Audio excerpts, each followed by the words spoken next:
તો આજે તમારી સાથે એક કેસ એવો હું શેર કરવા જઈ રહ્યો છું કે આ ચાઇલ્ડ છે, હજી 5 વર્ષ થયા છે.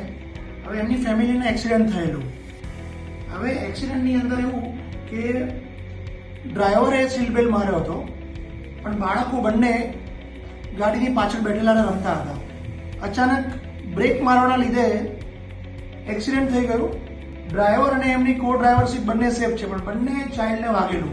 હવે આ બાળક જે આજે ટ્રીટમેન્ટ 1 વર્ષ થયો, પણ એ બાળક વેન્ટિલેટર પર ગયેલું, બચશે કે નહીં એ પણ મુશ્કેલી જેવું પરિસ્થિતિ ઊભી થયેલી. ચાઇલ્ડ બચી ગયું, વેન્ટિલેટરથી બહાર આવી ગયું, 3-4 મહિનાનું હોસ્પિટલાઇઝેશન થયું.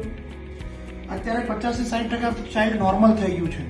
પણ એ મેસેજ એટલો આપવા માંગીએ છીએ કે ગાડીમાં જતી વખતે તમારા બાળકો જે ગાડીની પાછળ રમતા હોય છે એમને પણ સીટ બેલ્ટ મારવો જોઈએ.